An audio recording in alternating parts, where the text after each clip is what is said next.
Let's start. Let's begin, guys. Let's begin, my dear friends. शुरू करते हैं.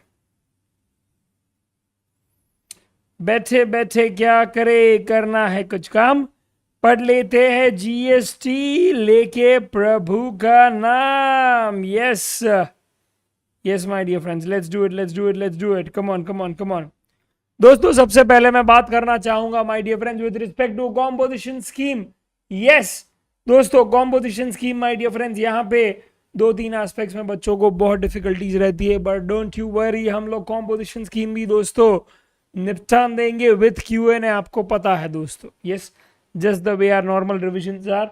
Okay, and please try and share it with as many friends as you can, because if it's my duty to teach right, it's your duty to make sure that my voice reaches maximum students who can make the maximum benefit out of it.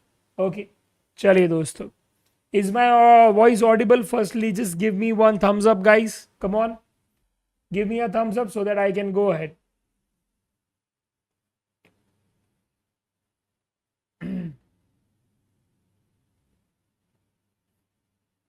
Okay, love. तो दोस्तों शुरू करते हैं composition scheme. Composition scheme my dear friends, याद रखिएगा. Okay, कभी भी आप कॉम्पोजिशन स्कीम पढ़ते हो तो 2 भाग में विभाजित है. ओके, 2 भाग में वो विभाजित है दोस्तों. सबसे पहला है 10-1, फिर है 10-2A. ओके, इस तरह से आप पढ़िए उसको. एक है 10-1, दूसरा है 10-2A. ओके, तो आज दोस्तों अगर मैं 10-1 की बात करूं तो 10-1 में कौन से लोग कवर्ड है, तो दोस्तों मैन्युफैक्चरर कवर्ड है, ट्रेडर कवर्ड है और रेस्टोरेंट वाला कवर्ड है. सर 10-2A में कौन कवर्ड है, सर्विस प्रोवाइडर कवर्ड है. यानी अगर मैं as a manufacturer combo scheme लेना चाहता हूं, as a trader, as a restaurant वाला, तो 10-1 के तहत मुझे लेना पड़ेगा, और 10-2A के तहत मैं एज अ सर्विस प्रोवाइडर ले लेता हूँ. अच्छा, याद रखना बेटा. ओके, एज अ मैन्युफैक्चरर अगर आप क्या है, रजिस्टर होते हो और अपने आप को बतलाते हो कि yes I am a manufacturer, okay, तो कॉम्पोजिशन स्कीम का रेट आपको लग जाएगा. ओके, 1%. ट्रेडर पे भी 1%, रेस्टोरेंट में 5% और सर्विस प्रोवाइडर में 6%. ठीक है, बस एक चीज याद रखना, सिर्फ ट्रेडर के केस में वो 1% मल्टीप्लाई होगा ओनली ऑन टैक्सेबल सप्लाईज. ठीक है, तो जब करंट फाइनेंशियल ईयर में जब आपने already composition scheme my dear friends ले लिया है, तो उस केस में याद रखना ट्रेडर 1% के तहत ही क्या है दोस्तों, ओके, टैक्स पे करेगा ओनली ऑन टैक्सेबल सप्लाईज. ये चीज याद रखना. ओके, उसका लॉजिक भी है. गवर्नमेंट क्या बोल रहा था कि देखिए ट्रेडर और मैन्युफैक्चरर में सबसे बड़ा कौन है, मैन्युफैक्चरर. तो अगर मैन्युफैक्चरर और ट्रेडर का रेट एक ही रख रहे हैं तो एटलीस्ट वैल्यू कम करवा देते हैं बाई सेइंग के ट्रेडर सिर्फ टैक्सेबल सप्लाईज पे करेगा, मैन्युफैक्चरर जो है टैक्सेबल प्लस एग्जेम्प्ट पे कर सकता है नहीं करेगा. रेस्टोरेंट भी सेम और ये भी सेम. ठीक है, यस, सिर्फ ये ट्रेडर है. T for trader, T for taxable, T for trader, T for taxable, याद रखना है, याद रखना है. ओके, तो ये चीज़ याद रखना है प्लीज. Okay, perfect. नेक्स्ट दोस्तों, थ्रेशोल्ड लिमिट की बात कर लेते हैं. यहाँ पे 150 लाख है और 75 लाख है. यहाँ पे 50 लाख है और 50 लाख है. इशारा किस बात की तरफ है, 150 लाख दोस्तों याद रखना सभी स्टेट्स के लिए है. ओके, एक्सेप्ट ओके 75 लाख चुनिंदा स्टेट्स के लिए. ओके, तो 150 लाख सब स्टेट्स के लिए, 75 लाख चुनिंदा स्टेट्स के लिए है. और वो चुनिंदा स्टेट्स कौन से, कैसे याद रखना है दोस्तों, very simple. all northeastern states. Okay, all northeastern states except Assam plus Uttarakhand. ठीक है, इस तरह से याद रखिए आप. तो जब मैं बात करता हूँ ऑल नॉर्थ ईस्टर्न स्टेट की, तो उसमें क्या आ जाता है माय डियर फ्रेंड्स. ओके, याद रखना, मैं एक ही बार क्या है बता दूंगा. अपना अरुणाचल है, नागालैंड है, मेघालय है, त्रिपुरा है, मणिपुर है, मिजोरम है. ओके, और है सिक्किम. ठीक है, ये चीज़ याद रखना. आसाम नहीं आएगा. Assam is one of the biggest and the most prosperous states in north east India. Okay, GDP के मामले में भी if I am not wrong, okay, Maharashtra, Gujarat, और पंजाब के बाद मुझे लग रहा है अपना इसका ही नंबर आता है, आसाम का नंबर आता है. They have grown tremendously under Himanta Biswa which is their incumbent chief minister my dear friends. Okay, तो ये केस है. तो आज दोस्तों all north eastern states except Assam, क्योंकि आसाम को एप्लीकेबल होगा दोस्तों 150 लाख ही याद रखना. और दूसरा है उत्तराखंड. उत्तराखंड भी क्यों लिया, बिकॉज वो भी हिली रीजन ही है, वहाँ पे भी मैक्सिमम बेटा टूरिज्म के वजह से इकोनॉमिक एक्टिविटी होती है, तो उसको भी क्या है 75 लाख ही जच रहा था, तो उन्होंने वही लिया है. यहाँ पे मैंने 50 लाख क्यों बोला है, बिकॉज बेटा all over India all the states and all union territories my dear friends, याद रखो उन्होंने ऑप्ट किया है फॉर 50 lakhs ओनली. ओके, और यहाँ पे कोई स्पेशल ट्रीटमेंट नहीं है. Is that very clear my dear friends? Yes दोस्तों, कॉम्पोजिशन स्कीम कर रहे हैं. कॉम्पोजिशन स्कीम में सबसे पहले याद रखना दोस्तों आपको कि एक है 10-1, एक है 10-2. 10-1 में my dear friends we have manufacturer, trader, restaurant वाला, एंड 10-2 में है वी हैव सर्विस प्रोवाइडर. याद रखिएगा माय डियर फ्रेंड्स, मैन्युफैक्चरर के केस में ओके 1%, ट्रेडर के केस में 1%, रेस्टोरेंट के केस में 5% my dear friends. Okay, but दोस्तों सर्विस प्रोवाइडर के केस में आ जाएगा 6%. ओके, सिर्फ एक चीज याद रखनी है आपको कि ट्रेडर के केस में माय डियर फ्रेंड्स आप हमेशा मल्टीप्लाई करेंगे 1% को विद टैक्सेबल सप्लाईज, पर जब दूसरी केसेस में बात आएगी तो दोस्तों टैक्सेबल प्लस एग्जेम्प्ट हो जाएगा. याद रखना my dear friends. Okay, perfect. Reason एक ये है कि गवर्नमेंट थोड़ा डिफरेंशिएशन करना चाहता था मैन्युफैक्चरर और ट्रेडर के बीच में, तो बोला रेट तो सेम है तो वैल्यू में कुछ क्या है हम ऊपर नीचे करते हैं, तो गवर्नमेंट ने सिर्फ यहाँ पे टैक्सेबल सप्लाईज पे ही क्या है करवा के ट्रेडर का लायबिलिटी घटा दिया. Okay, are you guys there with me my dear friends?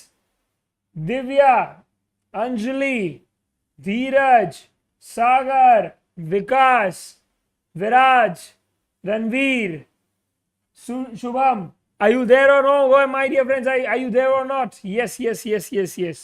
Okay, ठीक है. अच्छा, फिर याद रखिएगा दोस्तों, okay, with respect to 10-1 my dear friends, 10-1 उनका थ्रेशोल्ड लिमिट क्या है, एक है 150 lakhs, एक है 75 lakhs. 150 lakhs for all states but 75 lakhs my dear friends, जैसे मैंने बताया all north eastern states except Assam plus Uttarakhand. Right, except Assam क्यों बोला, because Assam is the most developed state और आसाम को 150 lakhs एप्लीकेबल होगा भैया, याद रखना.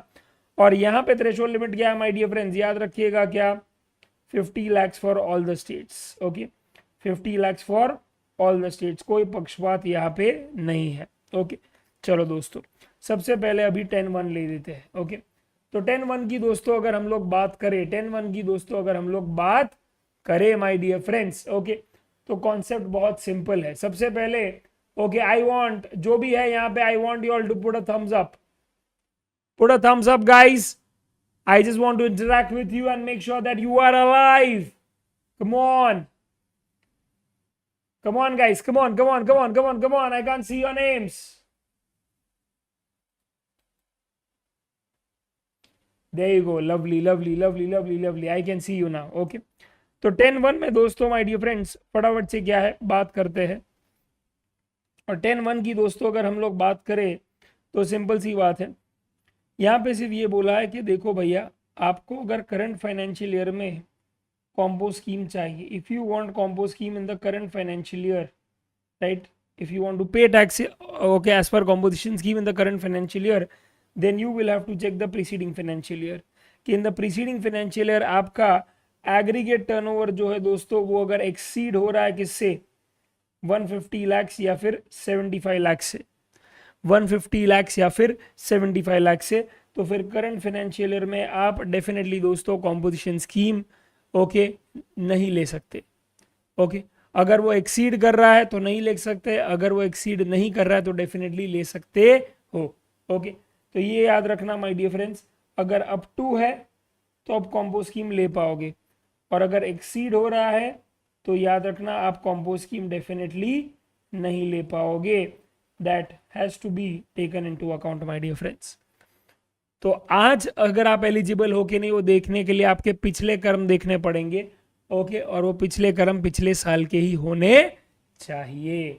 Is that very clear my dear friends? Yes sir. Okay, अच्छा, पर ऐसा नहीं है दोस्तों कि करंट फाइनेंशियल ईयर में आपको जितना टर्नओवर करना है करो, करंट फाइनेंशियल ईयर में आपको जितना कॉम्पोजिशन स्कीम के तहत टैक्स पे करना है पे करो. नहीं नहीं नहीं नहीं नहीं नहीं, दोस्तों करंट फाइनेंशियल ईयर में भी आप क्या है याद रखना, कॉम्पोजिशन स्कीम ले सकते हैं only up to a certain turnover, and that certain turnover is exactly दोस्तों क्या है, ओके 150 lakhs एंड 75 lakhs तक का amount. Is that very clear my dear friends? Yes, आप कॉम्पो स्कीम भी ये ओके अमाउंट तक ही ले सकते हैं, ये चीज़ बाकायदा याद रखना, बाकायदा याद रखना। Is that very clear my dear friends? Yes, okay. तो ये चीज़ क्या है, बहुत लोग गलती कर लेते हैं। अच्छा सुनो फटाफट से, अगर दोस्तों मैं फाइनेंशियल ईयर की बात करूँ तो एक है 21 22, 22 23, 23 24, ओके। अच्छा एग्रीगेट टर्नओवर यहाँ पे है दोस्तों 200 लाख, यहाँ पे है 100 लाख, और यहाँ पे है दोस्तों 50 लाख, ठीक है।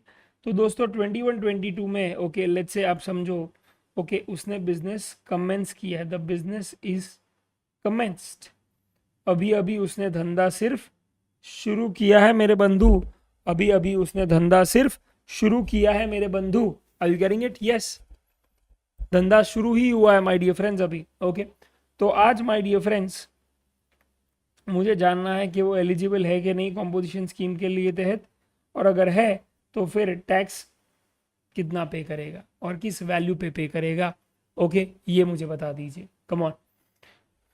तो दोस्तों सिंपल सी बात है, 21 22 अगर क्या है पहला साल है जब आपने बिजनेस कमेंस किया, तो पिछला साल ऑब्वियसली क्या है आपने बिजनेस नहीं किया तो आपका टर्नओवर जीरो है, zero is less than 150 lakhs, okay. And अगर मैं बोलता हूँ कि आप महाराष्ट्र में ये धंधा शुरू कर रहे हो तो डेफिनेटली 150 lakhs तक का लिमिट आपको एप्लीकेबल है, और पिछले साल आपने टर्नओवर ही जीरो किया था तो करंट फाइनेंशियल ईयर में you are definitely eligible for compo scheme, okay. But दोस्तों ये भी याद रखना ये पहला साल है, और पहले साल में you are also eligible for the normal exemption of your threshold limit, that is 10 lakhs 20 lakhs या फिर 40 lakhs, ओके। यस, तो अज्यूमिंग के 20 lakhs का लिमिट आपको एप्लीकेबल है, ओके। तो मैं सिर्फ इतना ही बोलना चाहूंगा दोस्तों कि याद रखना ओके 200 lakhs में से पहला 20 लाख आपका क्या होगा दोस्तों, एग्जेम्प्ट, फिर क्या होगा बताइए, 130 lakhs क्या होगा, टैक्सेबल, पर taxable as per compo scheme, और उसके बाद 50 lakhs क्या होगा दोस्तों, normal scheme, okay. Is that very clear my dear friends? तो पहला 20 लाख हो जाएगा एग्जेम्प्ट, फिर 130 lakhs हो जाएगा आपका कॉम्पो स्कीम के तहत, और फिर 50 lakhs हो जाएगा आपका नॉर्मल स्कीम के तहत। Does that make sense? Perfect, okay. ये चीज आप बकायदा याद रखना बंधु, बंधु मेरे बंधु, ओके। तो 130 lakhs पे 1% आ जाएगा, और 50 lakhs पे लेट्स से 18% में जनरल रेट ले रहा हूँ तो वो आ जाएगा, ठीक है, परफेक्ट। अच्छा 22 23 में क्या वो एलिजिबल है? नहीं एलिजिबल है दोस्तों, कॉम्पो स्कीम नहीं आएगा, नॉर्मल स्कीम ही उसे करना पड़ेगा, ये याद रखना my dear friends, okay. Yes, क्योंकि पिछला साल उसका टर्नओवर 150 लाख से ज़्यादा था, ओके दैट्स इट। तो आज दोस्तों सिंपल सी बात है, 100 lakhs में you will have to pay tax as per normal scheme, okay. Third 23 24 है, 50 lakhs है, तो दोस्तों आज सिंपल सी बात है मैं पिछला साल देखूंगा, पिछला साल क्या है my dear friends, absolutely right, okay 100 lakhs है, तो सिंपल सी बात है माय डियर फ्रेंड्स इस सिनेरियो में ओके करंट फाइनेंशियल ईयर में आप ले सकते हो, बिकॉज पिछले साल 150 लाख से कम था, तो you can again opt for compo scheme, तो 50 lakhs पूरा हो जाएगा इस पर compo scheme. Is that very clear? हर साल चेक करना पड़ेगा, हर साल चेक करना पड़ेगा। Is that very clear my dear friends? Yes sir, okay perfect. अगर ये है तो great, I am so happy, okay, कि क्योंकि ये एग्जाम्पल मैं सालों से करवा रहा हूँ, and just to give you some perspective मैंने बोला एक बार कर ही लेते हैं दोस्तों, ठीक है, परफेक्ट। तो ये चीज़ कॉन्सेप्ट क्लियर हो गया आपका, ओके।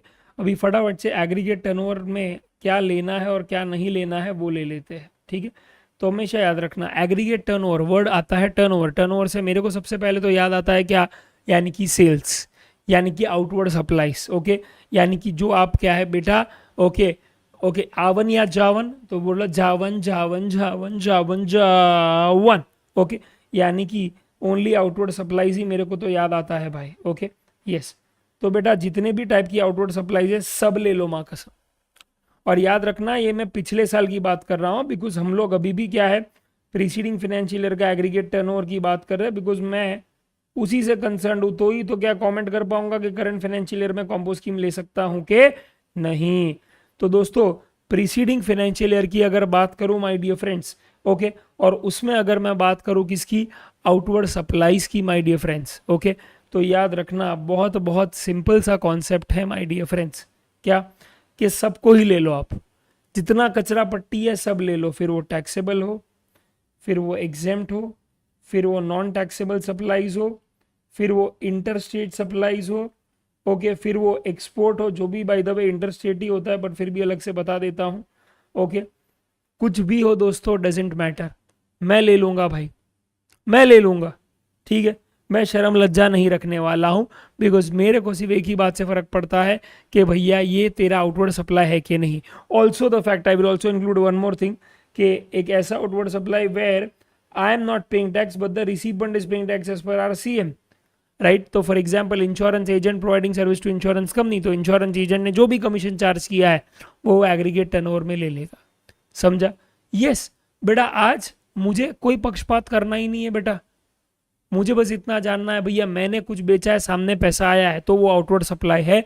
अब उसमें कुछ भी ट्रीटमेंट हो, ओके, कुछ भी मुझे फर्क नहीं पड़ता, वो आ जाएगा मेरे एग्रीगेट टर्नओवर के अंदर। क्या इतना कॉन्सेप्ट क्लियर है दोस्तों आपका? यस। बस एक चीज क्या है दोस्तों याद रखना, कभी भी नहीं आएगा that you will never include interest, do not include interest my dear friends, okay. ये मैंने एक्सप्रेसली दोस्तों अपनी चार्ट बुक में लिखा है और बकायदा दोस्तों यहाँ पे हम लोगों ने वो बात की है, ओके। और यहाँ पे पहला में मैंने नोट ऑलरेडी कवर कर दिया दोस्तों, outward supply where taxes payable as per RCM. Second वाले में दोस्तों क्या आ जाएगा, non taxable exempt supplies also include non taxable supplies like petroleum products and alcoholic liquor for human consumption. Please do not include interest या discount on loans and advances, and also do not include any schedule 3 activities. ये मैंने एफएमएम series में भी दोस्तों cover किया है, और क्योंकि ये आपके केस स्टडी बेस एमसीक्यूज में आया था पिछले आरटीपी में, बहुत बढ़िया सा क्वेश्चन था दोस्तों, सुन लो क्या है। कॉन्सेप्ट सिर्फ इतना है कि आज फॉर एग्जांपल आप समझो कि आपको ये भी बोल दिया कि भैया आप बिजनेस तो कर रहे हो तो उसमें आपने गुड सप्लाई किए विद ₹100 lakhs, पर पता चला आप क्या है कहीं कहीं एम्प्लॉय भी हो आप, जहाँ पे आपका TDS 192 में कट रहा है और वहाँ से आपको मिल रहा है 20 लाख, तो डू यू रियलाइज वो भी तो क्या आउटवर्ड सप्लाई है कहीं ना कहीं। आउटवर्ड सप्लाई एज इन के जो मेरे डेफिनेशन के जेनरिक डेफिनेशन के हिसाब से जा रहा है कि मैं कुछ दे रहा हूँ सामने पैसा मिल रहा है, राइट। नहीं बेटा वो गलत है, वो आउटवर्ड सप्लाई क्यों नहीं है, बिकॉज वो सप्लाई ही नहीं है। क्यों? क्योंकि वो 7.2 में आता है जो बोलता है क्या कि we cover schedule 3 activities which are not a supply. तो दोस्तों मैंने क्या वर्ड यूज किया था कि एग्रीगेट टर्नओवर में आपको क्या लेना है, आउटवर्ड सप्लाई, पर जो सप्लाई ही नहीं है उसको मैं कैसे ले सकता हूं, भगवान मुझे माफ करे माय डियर फ्रेंड्स। ये चीज प्लीज याद रखिएगा, प्लीज याद रखिएगा, ओके। शेड्यूल 3 एक्टिविटीज भी आप नहीं लेंगे तो आज जो भी एग्जांपल ले लिया, जैसे फ्यूनरल ब्यूनियल है, ट्रांसपोर्टेशन ऑफ डिजीज है, sale of land and building है, ओके, ये कुछ भी नहीं लेंगे आप, याद रखना प्लीज, ओके, परफेक्ट, ठीक है। तो ये कॉन्सेप्ट यहाँ पे क्लियर हो जाता है। एक्सक्लूजन में क्या आएगा, ऑब्वियसली दोस्तों अगर मैं बात कर रहा हूँ आउटवर्ड सप्लाईज तो मैं मेरे टर्नओवर की बात कर रहा हूँ। टर्नओवर में आप ऑब्वियसली क्या आपने जीएसटी अगर क्या है चार्ज किया है कस्टमर्स हो तो वो निकाल देंगे, बिकॉज वो मेरा पार्ट नहीं है, ओके, वो मेरी अमानत नहीं है, वो गवर्नमेंट की अमानत है, तो कलेक्ट करके सीधा पे ही करूंगा। तो अगर मैंने 11,80,000 कलेक्ट किया तो मैं 10 लाख की रिकग्नाइज करूंगा एज एग्रीगेट टर्नओवर, 1,80,000 में गवर्नमेंट को दे दूंगा। दूसरा यहाँ पे बोला है वैल्यू ऑफ इनवर्ड सप्लाई व taxes payable as per RCM. इशारा किस बात की तरफ है दोस्तों, वेरी वेरी वेरी सिंपल, इशारा इस बात की तरफ है कि यहाँ पे अगेन इनवर्ड सप्लाई है, फिर आज tax payable as per RCO में एफसी डज नॉट मैटर। मैंने बोला एग्रीगेट टर्नओवर में लेना है आउटवर्ड सप्लाई, क्या ये आउटवर्ड सप्लाई है, नहीं, ये इनवर्ड सप्लाई है तो नहीं लेना है, ओके, सिंपल। मेरी डेफिनेशन जो मैं बोल रहा हूँ वो रिस्पेक्ट करोगे तो खुद ही आंसर दे दोगे दोस्तों, आपको क्या है ऊपर नीचे कुछ करने की जरूरत ही नहीं पड़ेगी, ओके। तो ये चीज याद रखिएगा माय डियर फ्रेंड्स, ओके। तो एग्रीगेट टर्नओवर आपका पूरा पूरा पक्का हो गया, कॉन्सेप्ट एकदम क्लियर हो गया है, यस सर, ओके, परफेक्ट, ठीक है। अब मैं दोस्तों क्या है यहाँ पे आपको OCOQ में लाना चाहता हूँ, ठीक है। आ जाओ दोस्तों फटाफट से, क्योंकि यहाँ पे मैंने दुनिया भर के क्या है दोस्तों एडजस्टमेंट्स डाल दिए हैं। ये सम कर दिया तो सभी एडजस्टमेंट्स हो जाएंगे, ओके। फिर दुनिया की कोई ताकत नहीं रोक पाएगी आपको, ओके, मार्क्स लाने से, ठीक है। चलो आ जाओ फटाफट से। बात कर रहे हैं हम लोग my dear friends with respect to, okay, A Limited, a manufacturing concern, okay, furnishes you with the following information for the financial year 1920. It requires you to determine whether A Limited is eligible for composition scheme in FY 2021, okay, if he is registered in Assam, okay। चलो, तो आज simple सी बात है, आसाम का बंदा है तो सबसे पहले क्या है, मैं देख लूंगा कि भैया 150 लाख एप्लीकेबल हो जाएगा। सबसे पहले कॉम्पोजिशन स्कीम का सम पढ़ो, और उसमें अगर ये डिटरमाइन करना आ गया कि बताओ भैया कॉम्पो स्कीम लेगा कि नहीं, सबसे जहन में पहले ये फिट कर लो कि भैया इसको कौन सा थ्रेशोल्ड लिमिट एप्लीकेबल होगा, 150 है या 75। दूसरा क्वेश्चन ये पूछो कि मुझे ये डिटरमाइन करना है कि भैया कॉम्पो स्कीम है कि नहीं, या ये डिटरमाइन करना है कि कॉम्पो स्कीम तो ले लिया, अब बताओ टैक्स लायबिलिटी फाइंड आउट करना है कि नहीं। तो obviously in this case it is the former, okay, कि आपको बताना है कि भैया ए लिमिटेड ले पाएगा या नहीं। इसीलिए ये डेटा जो है, याद रखना, ये डेटा जो है प्रीसीडिंग फाइनेंशियल ईयर का है। अवेयरनेस रखो, अवेयरनेस रखो, ये पब्लिक को ये याद ही नहीं रहता, समझ में ही नहीं आता। और मैं छोटी छोटी बातों का रीज़न भी बताऊंगा क्यों ये ज़रूरी है डिटरमाइन करना। तो ये डेटा पिछले साल का है, ओके। और आप कॉम्पोजिशन स्कीम पिछले साल नहीं लोगे, पिछले साल के डेटा के बेसिस पे करंट ईयर में लोगे। अरे करंट ईयर में ही डिसीजन मेकिंग करोगे ना, आपके कॉम्पो लेना है कि नहीं, तभी तो क्लाइंट को आप बता पाओगे। Nonsense, okay, yes. तो आज ये केस है, तो डेटा पिछले साल का, पर डिसीजन करंट ईयर में लेना है पिछले साल के बेसिस पे, ठीक है, यस। तो पिछले साल तो मैं या तो नॉर्मल स्कीम में ही हूँगा दोस्तों, ओके, ऑब्वियसली। तो आज दोस्तों नॉर्मल स्कीम में याद रखना मैं कुछ भी कर सकता हूँ, मैं खुला सांड हूँ बेटा, मैं कुछ भी कर सकता हूँ।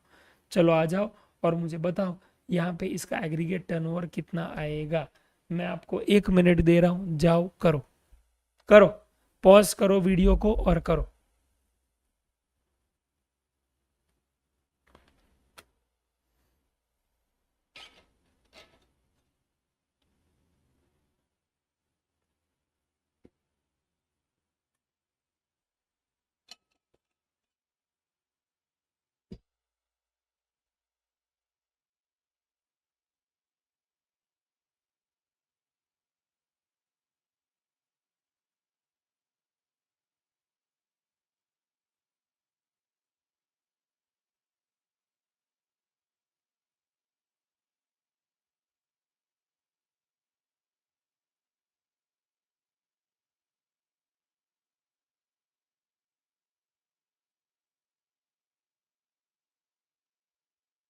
ओके दोस्तों, चलो सबसे पहले माय डियर फ्रेंड्स, ओके, देखो सबसे पहले क्या है, intra state taxable supply of goods है, गुड्स एक्स। तो यहाँ पे जीएसटी है at the rate 5% inclusive 63 lakhs. तो यहाँ पे याद रखना my dear friends, very very very simple, 60 lakhs ही आएगा, ठीक है, बिकॉज जीएसटी वाले पार्ट को मैं निकाल दूंगा। दूसरा क्या है, intra state supply of services which are chargeable to GST at the rate nil rate 18 lakhs है।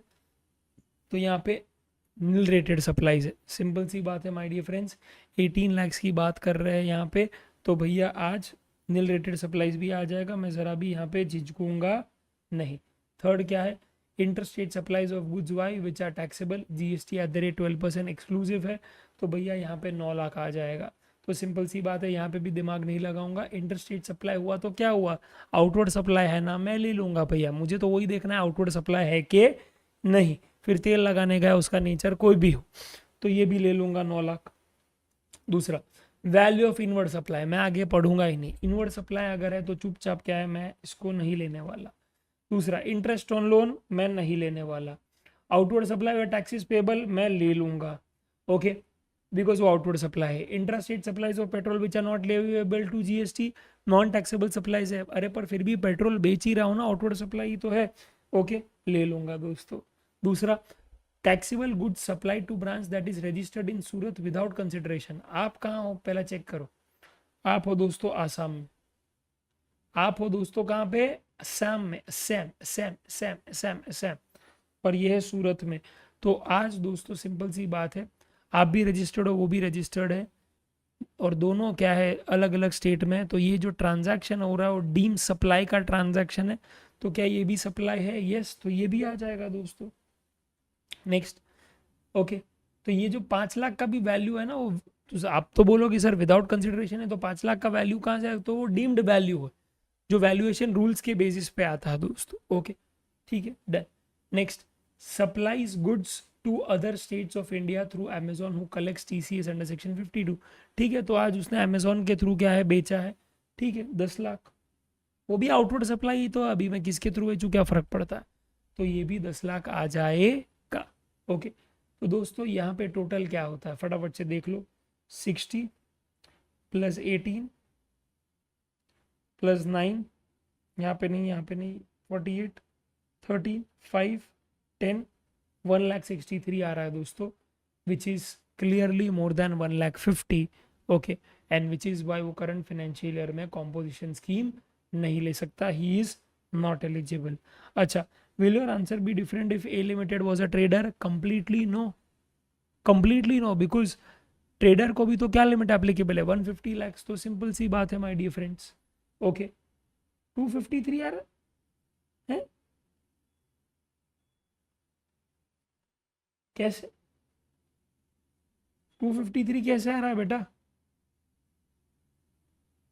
चेक करो जरा, चेक करो, चेक करो, चेक करो।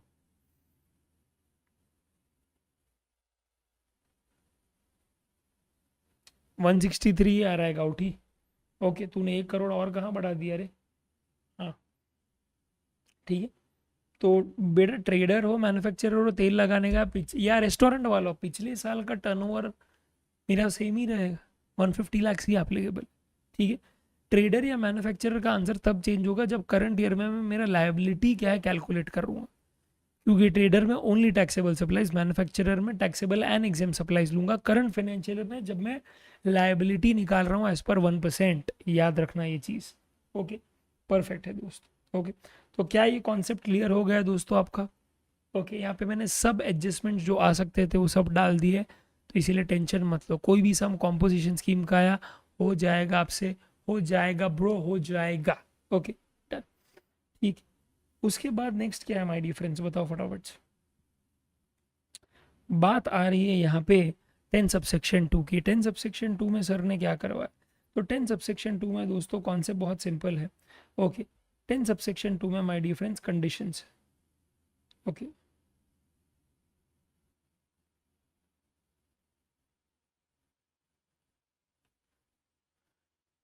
कंडीशंस क्या है? कंडीशंस यही है माय डियर फ्रेंड्स कि देखो यार, अगर करंट फाइनेंशियल ईयर में आपको कॉम्पो स्कीम लेना है, करंट फाइनेंशियल ईयर में अगर आपको कॉम्पो स्कीम लेना है भाई, ओके, तो याद रख, याद रख, याद रख। ओके, सिंपल सी बात है। ओके, एक ही चीज़ करना पड़ेगा, एक ही चीज़ करना पड़ेगा, तुझे 10-2 की कंडीशंस चेक करनी पड़ेगी, दैट्स इट। तुझे 10-2 की कंडीशंस चेक करनी पड़ेगी, दैट्स इट। ओके, यही सीन है बॉस, क्योंकि अगर ये कंडीशन तूने सेटिस्फाई कर दी तो तू कॉम्पोजिशन स्कीम सीमलेसली ले पाएगा। पर अगर तूने इनमें से कोई भी एक कंडीशन को भी अगर ब्रीच किया तो सीधा क्या, कॉम्पो स्कीम से बाहर, नॉर्मल स्कीम शुरू, कॉम्पो से बाहर, नॉर्मल शुरू, बाहर शुरू, बाहर शुरू, बाहर शुरू। Is that very clear my dear friends? Yes sir. Okay, तो ये चीज़ प्लीज़ याद रखना।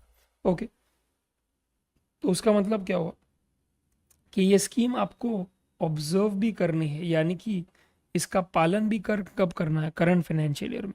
तो डेटा भी किसका होगा, करंट फाइनेंशियल ईयर होगा, याद रखना ये चीज़, ठीक है। यस, अच्छा, कौन सी कंडीशन है? सबसे पहले तो बोल दिया है क्या कि भैया आज पहले की बात करें तो पहले मैन्युफैक्चरर और ट्रेडर के केस में गवर्नमेंट ने तो ऐसे ही बोल दिया था भाई, 1 रुपये का सर्विस देना अलाउड नहीं है तुम लोगों को, 1 रुपये का सर्विस देना अलाउड नहीं है। साला दे के तो देखो तुम लोग, माँ कसम, अरे देख के तो देखो, सीधा कॉम्पो से बाहर निकाल दूंगा, बेदखल कर दूंगा, चल निकल पहली फुर्सत में, चल निकल, ये सीन हो जाएगा। पर फिर यार ट्रेडर और मैन्युफैक्चरर ने बोला अरे ऐसे मत करो यार तुम लोग, थोड़ा बहुत सर्विस देने दो प्लीज, क्योंकि देना पड़ता है हम लोगों को। कभी मैं साइकिल बेच रहा हूँ या साइकिल का ट्रेडिंग कर रहा हूँ या बना के बेच रहा हूँ, तो उसमें कई बार रिपेयरिंग सर्विस देनी पड़ती है भाई, समझो। अब आप बोलोगे कि यार मैंने 1 करोड़ के टर्नओवर में 1 लाख की ये सर्विस दे दी तो कॉम्पो से निकाल दिए और जाओगे, तो ऐसा नहीं चलेगा boss, because it's a part and parcel of business, and business will not follow the tax language will follow the business, right, simple. तो फिर गवर्नमेंट ने बोला ठीक है थोड़ी बहुत सर्विस अलाउड है। कितनी अलाउड है, तो बोल दिया भैया okay 10% off the turnover in the preceding financial year, okay, और 5 lakhs whichever is higher my dear friends, okay. ये चीज़ याद रखना। इशारा किस बात की तरफ है दोस्तों, इशारा इस बात की तरफ है कि आज फॉर एग्जाम्पल मैं एक मैन्युफैक्चरर हूँ, ओके, और करंट फाइनेंशियल ईयर में मुझे लेना है क्या, compo scheme, right.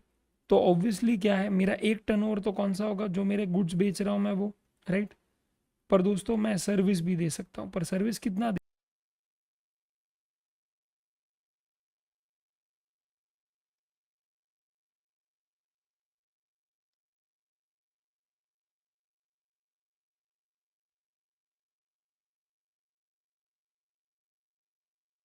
Okay, is everyone there with मी,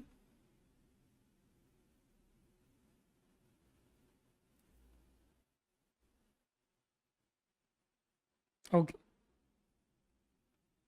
तो दोस्तों मैं बात कर रहा था 10(2) के कंडीशंस की, ओके। तो 10(2) की conditions my dear friends with respect to composition scheme अगर हम लोग पढ़ेंगे तो कॉन्सेप्ट आपका बहुत सिंपल होगा, ओके, ओके, ठीक।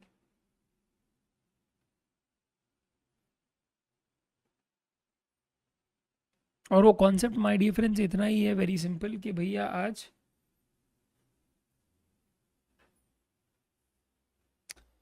याद रखिएगा आप कि अपार्ट फ्रॉम द फैक्ट कि आप इतनी ही सर्विस दे सकते हैं, याद रखिएगा you can not supply goods और service that are not leviable to tax. यानी करंट फाइनेंशियल ईयर में आप वो 5 पेट्रोलियम प्रोडक्ट और अल्कोहलिक लीकर बेच नहीं सकते, बेचा तो कॉम्पो के बाहर। इंटरस्टेट आउटवर्ड सप्लाई नहीं कर सकते, किया तो कॉम्पो के बाहर, okay. Manufacture of ice cream, tobacco, पान मसाला, एरिटेड वाटर्स, फ्लाई ऐश, ब्रिक्स वगैरह नहीं कर सकते, किया तो कॉम्पो के बाहर, ओके। ये सब चीज़ है। और एक और छोटी सी कंडीशन है यहाँ पे दोस्तों,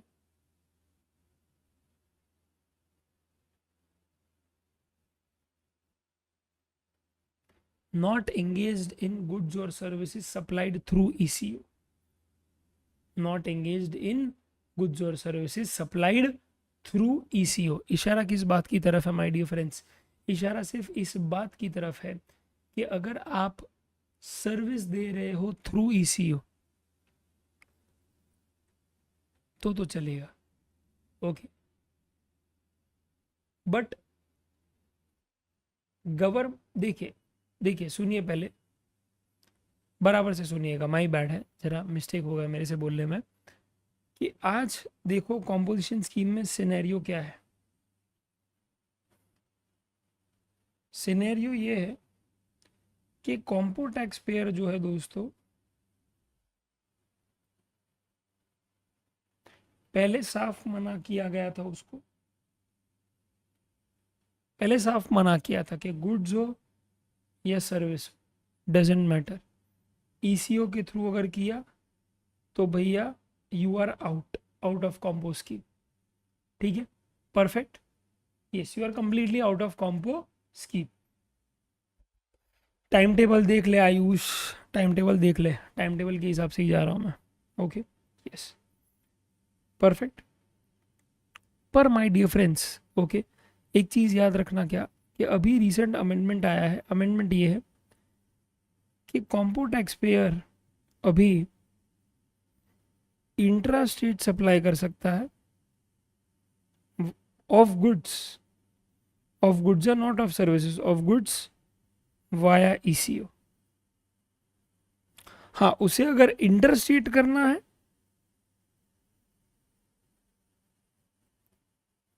inter state supply of goods via ECO, तो नॉट अलाउड है बॉस, तो अलाउड नहीं है, तो अलाउड नहीं है। Is that very clear, yes sir, okay, perfect.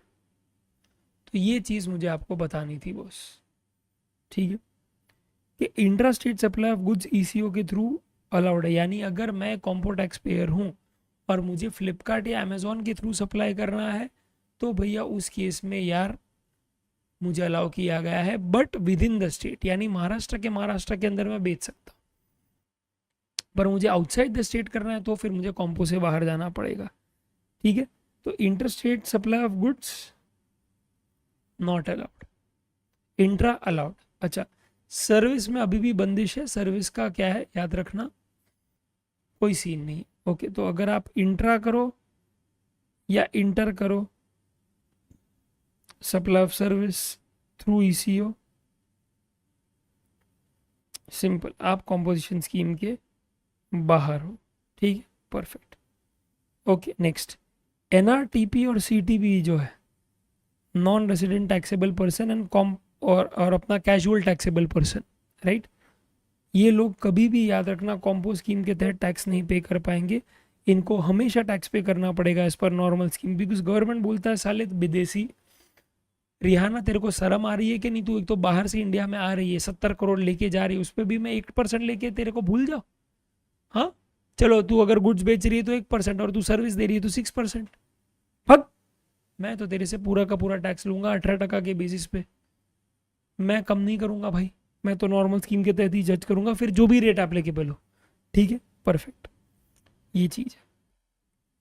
अच्छा, एक और चीज याद रखना माय डियर फ्रेंड्स, क्या कि भैया आज फॉर एग्जांपल मेरी 2 ब्रांच है, ब्रांच 1 ब्रांच 2, तो आज मैं दोनों ब्रांच जो है, ओके, आज मैं दोनों ब्रांच जो है माय डियर फ्रेंड्स याद रखना, ओके, के अंदर मुझे कॉम्पो स्कीम लेना पड़ेगा, क्यों, because combo scheme is a pan base scheme, compo scheme is a pan base scheme, pan यानी कि क्या, मेरी 2 ब्रांच है तो दोनों ब्रांच का एक ही पैन है, तो आज मैंने अगर ले लिया ना कॉम्पो स्कीम तो हर ब्रांच में where I have the same PAN सब में एप्लीकेबल हो जाएगा, राइट, तो लेना है तो सब जगह लो वरना कहीं पे भी मत लो, one for all for one, one for all for one, simple सी बात, ठीक है, yes, okay, it's a because combo scheme is a PAN based scheme, ठीक है, perfect, okay. Next 10 subsection, okay, 3 हो गया दोस्तों, 4 क्या है, 4 में इतना ही बोला है कि कॉम्पो टैक्स पेयर जो है माय डियर फ्रेंड्स याद रखना, ओके, उसको आईटीसी नहीं मिलेगा और वो टैक्स भी कलेक्ट नहीं कर सकता है, he can not collect tax, he can not collect tax, तो ना ही वो टैक्स कलेक्ट करेगा ना ही उसे मिलेगा आईटीसी, ना ही कलेक्ट करेगा वो टैक्स ना ही मिलेगा आईटीसी, टैक्स नहीं कलेक्ट कर रहा इसलिए इशू भी करेगा क्या, बिल ऑफ सप्लाई, समझा, is that very clear, yes, that's it, ये एक बात बोलनी थी। दूसरा 10 सबसेक्शन 5 में याद रखना पेनल्टी के रिलेशन में बोला है कि देखो भाई अगर आप क्या है कॉम्पो स्कीम लैप्स कर गए हो, क्यों, क्योंकि या तो थ्रेशोल्ड लिमिट क्रॉस किया है आपने 150 लाख का करंट ईयर में, या तो फिर सिंपल सी बात है my dear friends, okay, correct, आपने कोई कंडीशन कॉन्ट्रावीन की है, अभी दोनों में से कोई भी अगर एक सीन आ रहा है तो इस सिनेरियो में प्लीज याद रखना मेरे बंधु के अगर तूने क्या है क्रॉस कर दिया हो थ्रेशोल्ड लिमिट और फिर भी तू कॉम्पो स्कीम के तहत पे कर रहा है जबकि नॉर्मल स्कीम के तहत पे करना होना चाहिए, right, you are continuing to pay tax as per compo scheme जबकि you have to pay tax as per normal scheme, तो इस सिनेरियो में दोस्तों आपको पेनल्टी लग सकता है और आपसे पैसा भी क्या है डिमांड और रिकवर कर दिया जाएगा, okay, under section 73-74, is that very clear, yes sir, ठीक है, परफेक्ट। उसके बाद दोस्तों एक और एस्पेक्ट क्या है मैं बताना चाहता था, एस्पेक्ट ये था कि देखो यार आज आपसे जब पैसा लिया जाएगा तो ऐसे ही नहीं सीधा कि चलो पैसा दे दो, पहले एक शो कॉज इशू किया जाएगा, that show me the cause that why this tax should not be payable by you, आपको रिप्लाई करना पड़ेगा with in 15 days and proper officer को अगर रिप्लाई अच्छा लगा तो ठीक है, नहीं अच्छा लगा तो वो ऑर्डर इशू कर देगा with in 30 days of your reply, ठीक है। और आपको क्या कर देना है, आपको स्टॉक की डिटेल्स भेज देनी है within 30 days from the date of date when the option is withdrawn और denied.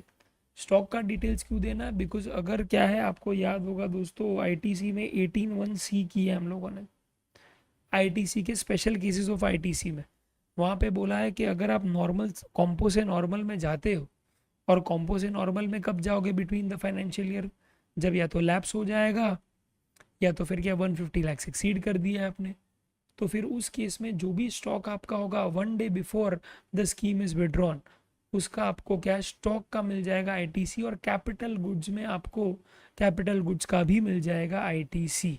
Okay, is everyone there with me please? Okay, show me a thumbs up if you are there with me right now. Okay, perfect, yes. तो ये scenario यहाँ पे। अच्छा, दूसरा एक और बात है जो मैं बताना चाहता हूँ यहाँ पे, सॉरी यहाँ पे आ जाओ फटाफट से, ये बहुत ज़रूरी है, इसमें ये वाला पॉइंट बहुत ही इंपॉर्टेंट है। याद रखना, कॉम्पो टैक्स पेयर का ये जो रेट है 1%, वो सिर्फ उसके आउटवर्ड सप्लाई और आउटवर्ड सप्लाई पे ही क्या लगेगा, कॉम्पो रेट, समझा। अगर वो इनवर्ड सप्लाई ले लेता है वह tax payable as per RCM. Okay, तो फिर उस सिनेरियो में याद रखना माय डियर फ्रेंड्स, उसे नॉर्मल रेट के तहत ही टैक्स पे करना पड़ेगा, जिसका याद रखना उसको नहीं मिलेगा ITC, because compo tax payer को वैसे भी नहीं मिलता आईटीसी। तो input tax liability at normal rate, output tax liability at compo rate, ये चीज़ याद रखना। मैंने एक छोटा सा तरीका भी ढूंढा है जहाँ से क्या आप कंप्यूटेशन कर सकते हो, ठीक है, परफेक्ट। ये चीज़ें याद रखना प्लीज़ आप। ओके, और इसी के तहत मैं क्या क्विकली दोस्तों आपसे ओके एक Q&A भी करवा लेना चाहता हूँ, आ जाइए फटाफट से। ओके, यस दोस्तों, यहाँ पे अगर बात करें हम लोग ए लिमिटेड की, तो ए लिमिटेड माय डियर फ्रेंड्स एक मैन्युफैक्चरिंग कंसर्न है राजस्थान में, हुआ ऑप्टेड फॉर कॉम्पो स्कीम।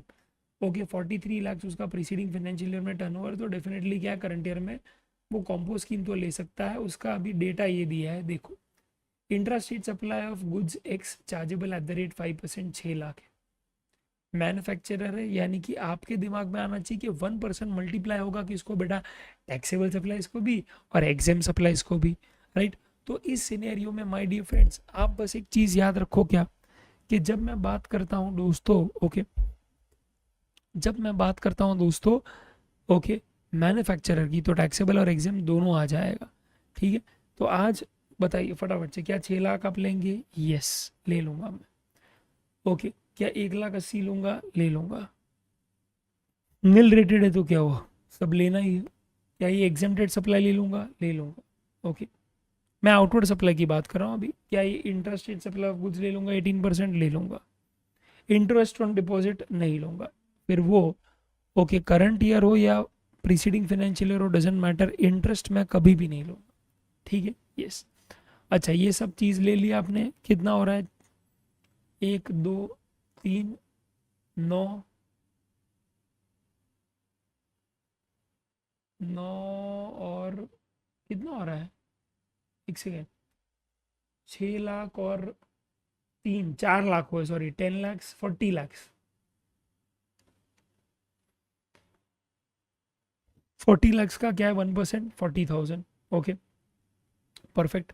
पर ये सिर्फ आउटपुट टैक्स लायबिलिटी हुआ, इनपुट टैक्स लायबिलिटी आपको पे करना पड़ेगा, और एट व्हाट रेट, 1% हुआ, एट 5% नॉर्मल रेट, तो दैट इज 5 लाख, 5 लाख का 5%, ठीक है, परफेक्ट। तो 65,000 इन कैश पे करना है, पेबल इन केस नहीं, in cash bank. Okay, and trader के केस में दोस्तों क्या नहीं लूँगा, मैं ये नहीं लूँगा और मैं ये नहीं लूँगा, दैट्स इट, ठीक है, that's it, that's it, that's it, that's it. Okay, तो मैं 36 लाख ले लूँगा, 36 लाख का 1% दैट इज 36,000 ले लूँगा, ठीक है। और इनवर्ड सप्लाई व taxes payable as per RCM 25,000 वो भी ले लूँगा, तो हो जाएगा 61,000, ठीक है, दैट्स इट। एंड वो भी हो जाएगा payable in cash. Is that very clear? Perfect. Okay, तो ये चीज़ आप बस याद रखना कि आपका इनपुट टैक्स लायबिलिटी तो सेम ही रहेगा एज पर आरसीएम, पर आपका आउटपुट टैक्स लायबिलिटी दोस्तों डेफिनेटली चेंज हो जाएगा, बिकॉज यहाँ पे आप टैक्सेबल प्लस एग्जेम्प्ट ले लेंगे, और यहाँ पे आप सिर्फ लेंगे taxable supplies. Is that very clear? Yes sir. Okay, I hope that really makes a lot of sense. Okay, perfect. तो दोस्तों यहाँ पे भी याद रखना दोस्तों, हम लोगों ने पूरा पूरा कॉन्सेप्ट एकदम कर लिया है। Okay, with respect to your current financial year का टैक्स लायबिलिटी। Okay, perfect. तो ये चीज़ प्लीज़ याद रखिएगा, ठीक है, परफेक्ट। अभी दोस्तों ओके, एक छोटा सा बात है जो मैं यहाँ करना चाहता हूँ कि याद रखना दोस्तों, सॉरी एक चीज़ रह गया था कि ये एमसीक्यू में आ सकता है। एमसीक्यू में ऐसा आ सकता है कि आज जब आप न्यू रजिस्ट्रेशन लेते हो, यानी जब पहली पहली बार तू कर रहा है रजिस्ट्रेशन, क्योंकि पहली बार तूने तेरा जो भी थ्रेशोल्ड लिमिट है 10 लाख 20 लाख 40 लाख वो एक्सीड किया है, और वहाँ पे तू डिसाइड करता है कि यू हैव टू रजिस्टर, और वहाँ पे तू डिसाइड करता है कि you will pay tax not as per normal scheme but as per compo scheme. तो फिर इस सिनेरियो में माय डियर फ्रेंड्स याद रखना क्या, दैट इफेक्टिव डेट आ जाएगा आपका, effective date of registration, that is clearly the date of becoming liable to register. वही दिन से तेरा कॉम्पो स्कीम शुरू हो जाएगा, बिकॉज वही टाइम से तू टैक्स पे करना शुरू कर देगा। ठीक है, परफेक्ट। नेक्स्ट क्या है, registered person opting for compo levy. तो इस scenario my dear friends concept ये है कि effective date of composition levy अगर हम लोग बात करें तो कॉन्सेप्ट बहुत सिंपल हो जाता है यहाँ पे। Okay, beginning of financial year, इशारा किस बात की तरफ है, बहुत सिंपल है दोस्तों, कि आज अगर मैं ऑलरेडी नॉर्मल स्कीम में एक रजिस्टर्ड पर्सन हूँ, मैं नॉर्मल स्कीम के तहत टैक्स लायबिलिटी दे रहा हूँ, तो आज जो अगला साल मैं कॉम्पोजिशन स्कीम लेने वाला हूँ तो उसमें 1 अप्रैल से ही मेरा कॉम्पोजिशन स्कीम शुरू हो जाएगा, और याद रखना, ठीक है, beginning of the financial year 1 अप्रैल आ जाएगा वहाँ पे, दैट्स इट। ठीक है, परफेक्ट। तो बस इतनी सी बात बोलनी थी तो बोल दी है मैंने, I hope this make sense. Okay, perfect. दोस्तों अभी एक और चीज़ बात बोलनी थी, ओके, और वो थी क्या, वो थी ये कि अगर मैं बात कर रहा हूँ okay new scheme for service providers की, ओके, जो 10(2)(a) के तहत आता है, तो फिर इस सिनेरियो में दोस्तों याद रखना क्या, ओके, सेम सब कॉन्सेप्ट्स एप्लीकेबल है, पर याद रखना यहाँ पे 150 और 75 नहीं, यहाँ पे 50 लाख आ जाएगा थ्रेशोल्ड लिमिट, यहाँ पे 50 लाख आ जाएगा threshold limit. Is that very clear? Yes sir. Okay, that's it my dear friends. Okay, तो ये चीज़ प्लीज़ याद रखिएगा। एंड रेट यहाँ पे कितना आ जाएगा, 6%। Okay, perfect. दूसरा सब चीज़ सेम है my dear friends, that's it. Last एक चीज़ क्या है यहाँ पे याद रखना, फर्स्ट सप्लाईज ऑफ गुड्स और सर्विसेज। ओके, यहाँ पे कॉन्सेप्ट आपको बात करनी है विथ रिस्पेक्ट टू कि कब आपको इंक्लूड करना है ओके टर्नओवर, और कब आपको इंक्लूड नहीं करना है। तो यहाँ पे हम लोग डिटरमाइन कर रहे हैं एलिजिबिलिटी, और यहाँ पे हम लोग डिटरमाइन कर रहे हैं टैक्सेबिलिटी। ओके, तो फ़र्क क्या है एलिजिबिलिटी में, फ़र्क क्या है टैक्सेबिलिटी में, वो जानना बहुत ही है दोस्तों आवश्यक। आवश्यक इसके लिए तो सुनिए, ओके, कि आज दोस्तों याद रखिएगा आप, ओके, एलिजिबिलिटी का मतलब यहाँ पे ये हो रहा है कि करंट फाइनेंशियल ईयर में मैंने कॉम्पोजिशन स्कीम ले लिया, यस मैंने कॉम्पोजिशन स्कीम ले लिया। अब वो जो कॉम्पोजिशन स्कीम मैंने ले लिया है, अब वो जो कॉम्पोजिशन स्कीम मैंने ले लिया है, ओके, आप बस इतना याद रखो क्या, आप बस इतना याद रखो क्या कि वो जो कॉम्पोजिशन स्कीम मैंने ले लिया है वो भी मैं करंट फाइनेंशियल ईयर में एलिजिबल हूँ ओनली अप टू 150 लैक्स, या फिर से अपना 75 लैक्स, या फिर अपना 50 लैक्स, डिपेंडिंग कि मैं क्या बेच रहा हूँ, किस स्टेट में हूँ, समझा? यस। और उसके ऊपर अगर क्या है चला गया तो फिर कॉम्पो से नॉर्मल जाना पड़ेगा बॉस। ठीक है, परफेक्ट। तो इसे बोलते हैं एलिजिबिलिटी इन करंट फाइनेंशियल ईयर। ठीक है, और दूसरा क्या आता है बात, दूसरा बात ये आता है माय डियर फ्रेंड्स कि टैक्सेबिलिटी यानी कि टैक्स पेबल कितना होगा। तो गवर्नमेंट ने बहुत सिंपल सी बात बोली है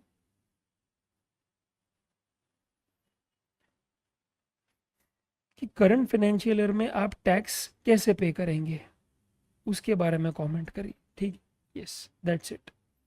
ठीक है, तो आज मैं कुछ समझाऊंगा ही नहीं, आप ही मुझे बताएंगे, क्योंकि मैं आपके सामने एक समी रखने जाने वाला। ओके, तो बात हो रही है दोस्तों क्या, चंचल की। चंचल एक ब्यूटी पार्लर चला रही है my dear friends, and okay, beauty parlour and grooming services उन्होंने इनॉग्रेट किया है।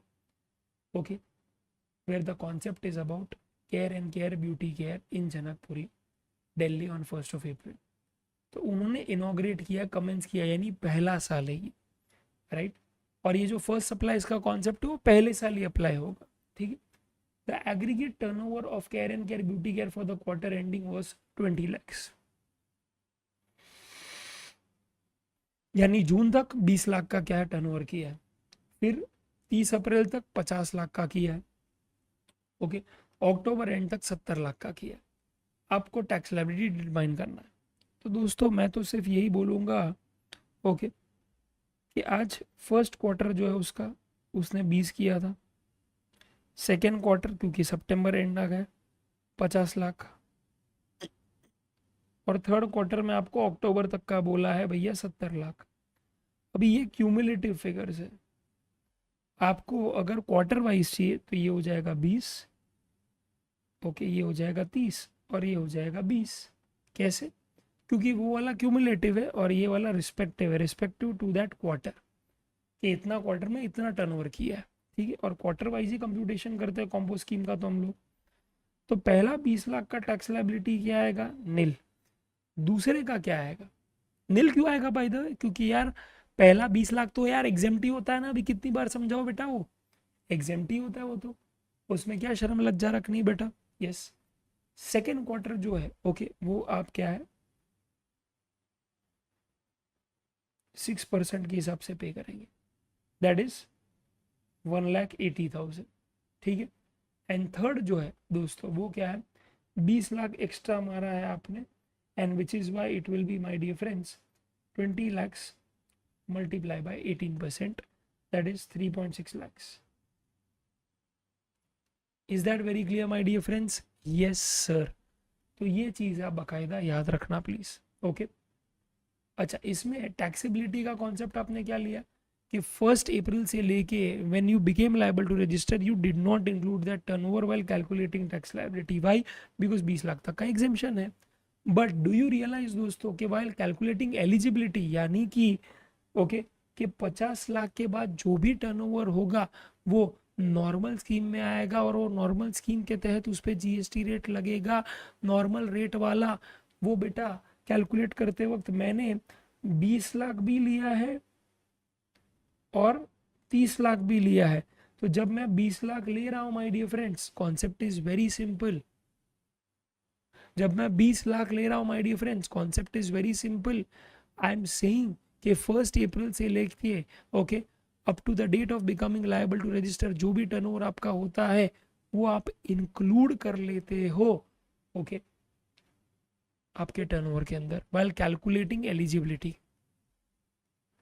बिकॉज गवर्नमेंट का एक ही कॉन्सेप्ट है क्या, देख भाई 50 लाख तेरे बैंक अकाउंट में है ना, पर तेल लगाने गया उसमें तूने टैक्स पे किया है नहीं पे किया, मुझे उससे फर्क नहीं पड़ता। 50 लाख तेरे बैंक अकाउंट में है ना, उस तो तू भाई बड़ा आदमी है, उसके ऊपर जो भी होता है अब तू कंप्लायंस करेगा। एज अ सर्विस प्रोवाइडर तो कंप्लायंस कर सकता है, क्योंकि सर्विस प्रोवाइडर का कैपिटल इंटेंसिव बिजनेस नहीं होता, उसका सिर्फ दिमाग होता है, मैक्सिमम प्रॉफिट ही होगा उसका। 50 लाख अगर आया तो 50 लाख में से आप 10-20% कम कर दो, उसके पास ही रहेगा वो पैसा। समझा? बिकॉज सर्विस के लिए दिमाग चाहिए और कुछ नहीं आपको। ठीक है, दैट्स इट। तो यहाँ पे आपने इंक्लूड किया एलिजिबिलिटी में ओके, पर टैक्सेबिलिटी में आपने इंक्लूड नहीं किया है, वो चीज़ याद रखना। अब बेटा याद रखना, are you getting it? Yes okay, तो ये चीज़ याद रखना प्लीज। गाइस का वॉल्यूम लो आ रहा है क्या, वॉइस? हेलो, वॉल्यूम लो आ रहा है क्या? आदित्य, दिव्या, नीलेश, धीरज, अरे बेटा अपना वॉल्यूम बढ़ा तू नीलेश, क्या बात कर रहा है, वरना दूसरे लोग चढ़ जाते अब तक मेरे पे। हाँ बच्चे तो बच्चे है बेटा, क्या करेंगे। अपना वॉल्यूम बढ़ा बेटा, अपना वॉल्यूम बढ़ा।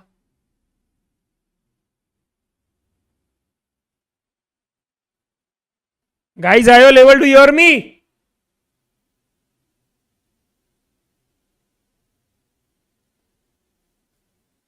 I don't know, but no one else is saying that.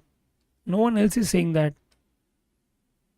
Guys, I'm waiting for your answer. Divya, Dheeraj, Ayush, what's up?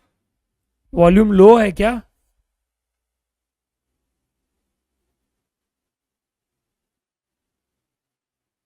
लो है वॉल्यूम?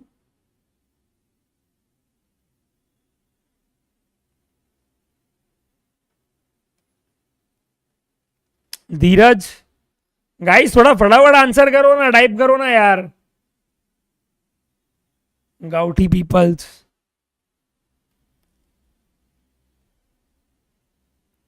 सही है ना भाई, बस वही बोलना था।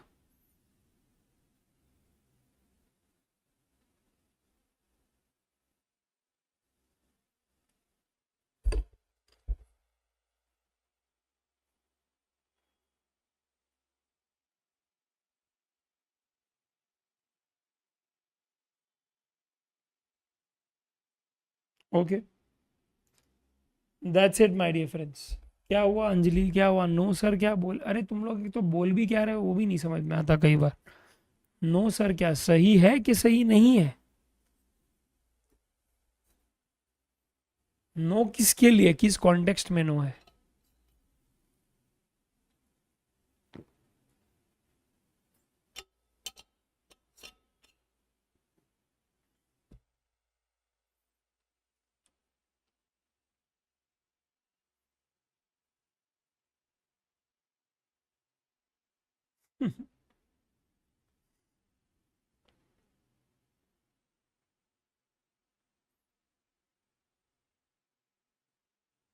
ओके,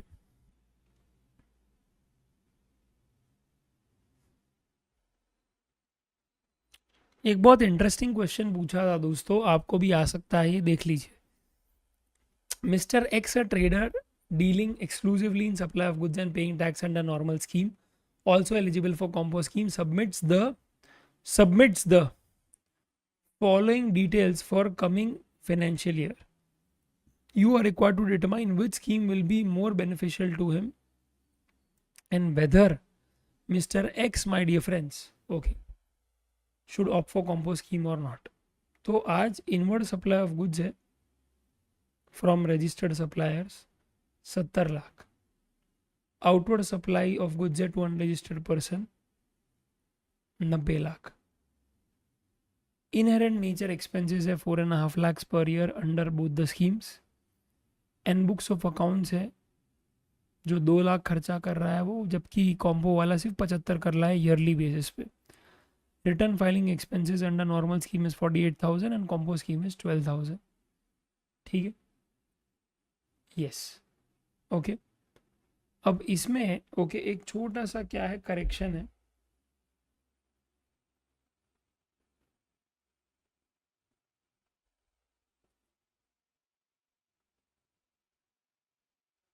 करेक्शन ये था दोस्तों कि all the expenses are subject to 18%। ठीक है, all the above expenses are subject to 18% my dear friends। Okay, perfect है, ठीक है। चलो अभी आ जाओ फटाफट से, और धनाधन क्या है कॉन्सेप्ट करते हैं इसका। तो आज समझो फॉर एग्जांपल अगर मैं यहाँ पे ओके कॉम्पो स्कीम के तहत कैलकुलेट कर रहा हूँ, ठीक है। तो आज आप समझो कि मुझे 90 लाख मिला है, मेरा कॉस्ट क्या है? देखो आउटपुट टैक्स में कलेक्ट नहीं कर सकता, वो भी मेरे जेब से जाएगा, और इनपुट टैक्स में मेरा एक्चुअल कॉस्ट जो भी मैं कॉस्ट इन कर रहा हूँ प्लस जीएसटी होगा। ठीक है, यस। तो दोस्तों आज सिंपल सी बात है, आप चेक करेंगे तो आउटपुट टैक्स 90,000 जेब से जाएगा, इनवर्ड सप्लाई जो भी हो रहा है गुड्स का 70 लैक्स मैं 12% ऐड कर दूंगा मैं, राइट, यहाँ पे जो है वो। दूसरा इनहेरेंट एक्सपेंस है, बुक्स ऑफ अकाउंट्स है, रिटर्न फाइलिंग है, वो सब दोस्तों मैं ऐड कर दूंगा 18% के साथ, ठीक है। अब फाइनल जो आएगा वो होगा अपना net profit margin. Net profit margin जो है दोस्तों, ठीक है, वो बहुत मैटर करता है, क्योंकि वही कंपेयर करेंगे at the end of the day हम लोगों के साथ, ठीक है। तो net profit margin my dear friends, okay, याद रखिएगा, आपको कंपेयर करना पड़ेगा नॉर्मल स्कीम के साथ। ये कॉम्पोज स्कीम था, ओके। तो आज नॉर्मल स्कीम में आप क्या करेंगे, 90 lakh includes my dear friends GST, okay. तो भैया एक्सक्लूसिव ऑफ जीएसटी वाला सेल्स प्रोसीडिंग्स लेके आऊँगा मैं फिर। दूसरा क्या होगा माय डियर फ्रेंड्स, कॉस्ट जो होगा मेरा, ठीक है, वो कॉस्ट में याद रखना कॉस्ट बढ़ेगा, पर उसमें मैं टैक्स का अमाउंट नहीं ऐड करूंगा, इनपुट टैक्स का अमाउंट, क्यों, क्योंकि उसका तो आईटीसी मुझे मिल जाएगा। तो ऊपर जो भी खर्चे हैं जैसे कि 4.5 lakhs, 2 lakhs, 48,000, वो मैं एज इट इज़ ही लिख दूंगा। वहाँ पे मार्जिन आ रहा है मेरा 337 और ऊपर आ रहा है 446। तो इस तरह से I should definitely go head with what, compose scheme, okay. I hope ये आपको समझा, ठीक है। यस सर, अगर दोनों स्कीम के कॉस्ट कंपेयर करें सिर्फ तो भी करेक्ट होगा ना? नहीं, करेक्ट नहीं होगा बेटा। वो आपको सेल्स प्रोसीड्स भी देखना पड़ेगा, बिकॉज वहाँ पे सेल्स प्रोसीड्स 90 lakhs है और यहाँ पे अज्यूम किया जाएगा कि वो सेल्स प्रोसीड्स इंक्लूड्स क्या है, जीएसटी अमाउंट, तो जीएसटी उसमें से निकाला जा रहा है, राइट। तो वैसा सीन है, चेक करो यहाँ पे उन्होंने बाकायदा बोला है ना यहाँ पे इंक्लूसिव ऑफ जीएसटी। तो क्लियरली सेल्स प्रोसीडिंग्स जो यहाँ पे 90 लाख का होता है, यहाँ पे सीधा 80 लाख हो जाता है। तो we will also have to compare the sales, ठीक है, okay, perfect, okay, that's it. ये आ सकता है एग्जाम में, इसको प्लीज करना करना करना, एक अच्छा समय दोस्तों ये, ओके, डन, दैट्स इट। तो बस यहाँ पे ही दोस्तों कॉम्पोजिशन स्कीम अपना क्या है, अपन एंड करेंगे। एंड ये पूरा पूरा दोस्तों कॉम्पोजिशन स्कीम हम लोगों ने कर दिया है विथ Q&A। एंड इसके बाहर पूछ ही नहीं सकते बेटा, टेंशनिंग मत लो। एंड प्लीज़, ओके, प्लीज़ ये बुक ले लेना, OCOQ का बहुत बहुत ज़्यादा इम्पॉर्टेंट है। बिकॉज सिंपल सी बात है दोस्तों, इसमें क्या सब चीज़ मैंने बाकायदा कर दी है कैप्चर, तो आपके लिए बहुत ईजी हो जाएगा, ठीक है, दैट्स इट।